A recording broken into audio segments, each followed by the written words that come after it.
Ladies and gentlemen, our bus is patented for Santeria, which was the train system at that time. It's an open-sided bus, so please be mindful to keep the safety armrest down whenever the bus is in motion. Refrain from standing, as it might cause accident, and you will be, for those people who will smoke, please don't smoke inside the bus, as you'll be given time to smoke outside the bus. My name is Erwin. Our handsome coach captain is Kuya Leo, and our tour will have us go first. Will have us go first to the infamous or famous Malinta Tunnel. To your left, ladies and gentlemen, is Bataan Peninsula, where we would see the starting point of Bataan Death March. And although Corregidor is approximately 2 to 3 miles from Bataan, Corregidor is part of Cavite City. Okay? At 11 o'clock, we will have the most anticipated part of our tour, which would be lunch. Yes. So after we tour the tail part of the island, this early in the morning, we will be proceeding to the head part or the top side of the island in the afternoon. So if you look, ladies and gentlemen, here in front of the bus, we have a map of the island Corregidor, the tadpole-shaped islands, strategically located in the mouth of Manila Bay. Okay, one of the 4 island that was fortified by the Americans, strategically located in the mouth of Manila Bay.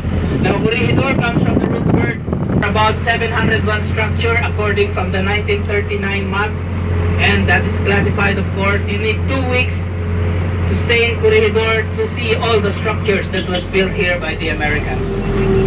Now, as for the Japanese, they occupied the island from 1942 to 1945. And there wasn't much structure that they have built. The only thing that they are known for here are the many tunnels that they have done. So 200 tunnels. Well, that scratch is making me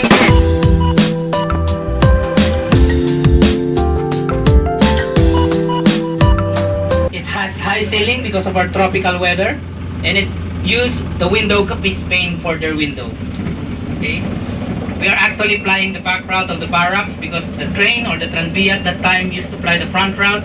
And there used to be a school for their young ones or high school students at the end of the Filipino barracks. So you can see from the marker, it says 60th CA, that's called artillery, AA, anti-aircraft, and EM, enlisted men.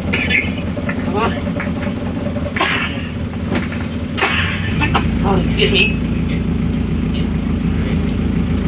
So 2,500 to 3,000 personnel are housed in this place, only for their enlisted men. Okay. Okay. No Filipino lives in this barracks. Only Americans. So there was a community here before, Barrio San Isidro. So in case you're wondering if this was for the Americans, where did the Filipinos live? Okay. That would be the separate barracks that we will be approaching a little later. Lots of goats. You know, less people here in the island, but there's lots of goats. They have good connections. I don't know who who their bodies are, but look at them just grazing about. Again, ladies and gentlemen, just like the American barracks, this is the Filipino barracks. High ceiling because of our tropical weather. Flat roof to catch the rainwater that would be funneled all the way to the water reservoir that we have been through a while ago. And of course, the window for peace pane. And we will see, after the tree, we have the marker 91st CA, again, Coast Artillery, PS, Philippine Scouts, EM, enlisted men. PS is Philippine Scouts, EM, enlisted men. Okay. So when you say you're a Philippine Scout, you don't belong to the regiment or armed forces of the Philippines. You're part of the armed forces of the United States. They call you the USAFE, United States Armed Forces of the Far East, USAFE. Okay?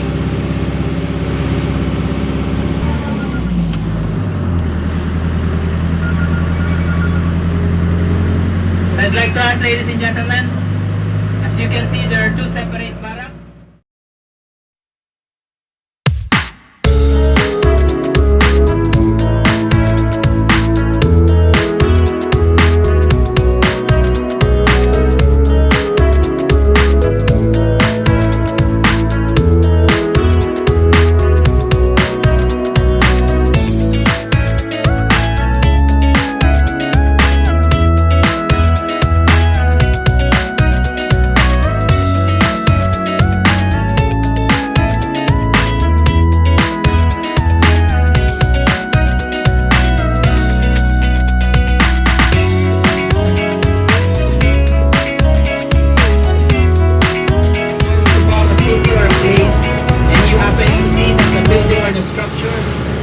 Is a church, a hospital, or a school cannot bomb it.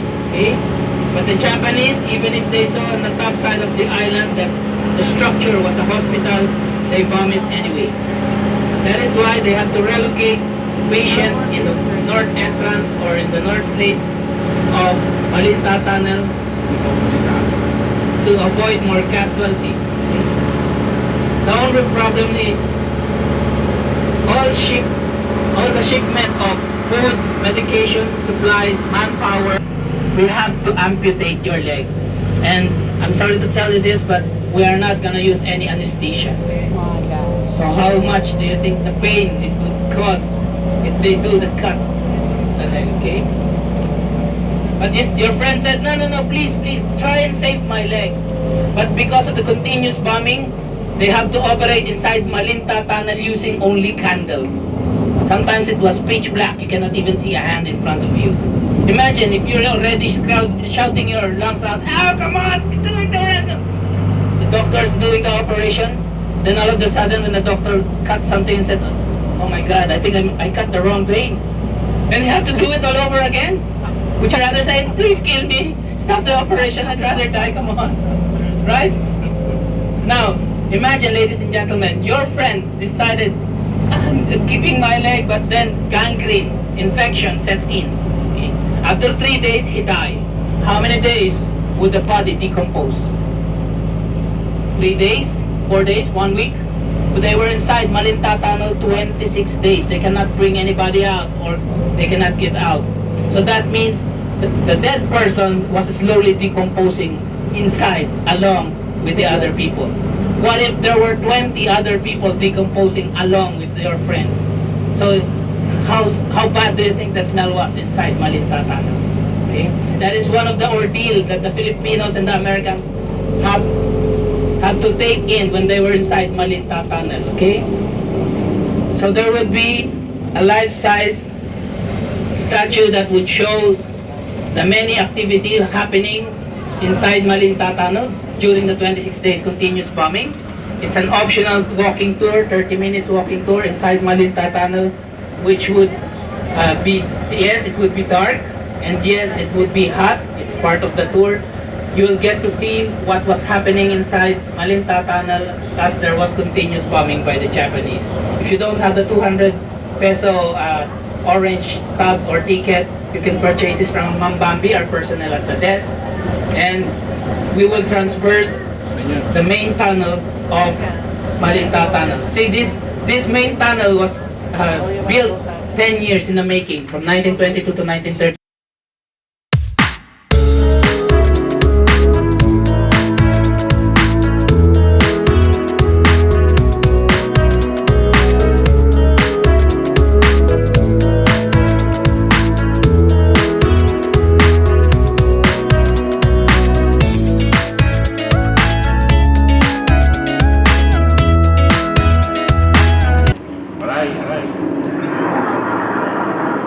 Beginning at 11:45 in the morning, the first attack lasted a full 30 minutes, with 18 twin-engine bombers covered by 20 Army fighters, dropping an estimated 60 tons of bombs on Corrgedor Island, damaging station hospitals, middle side and top side barracks, and the town of San Jose at bottom side.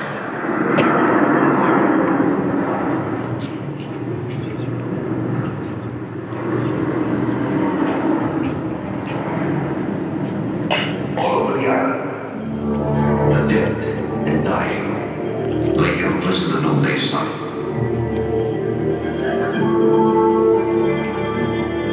At 12:30 p.m., a second wave of 22 light bombers swooped over Corregedor and unloaded more than 70 325-pound bombs on Corregedor. Powder, crudely and Lysol.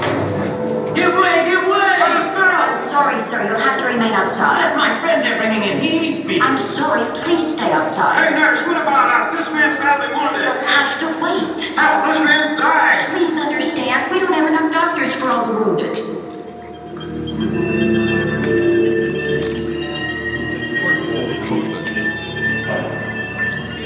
When mercifully the old clear side was summoned,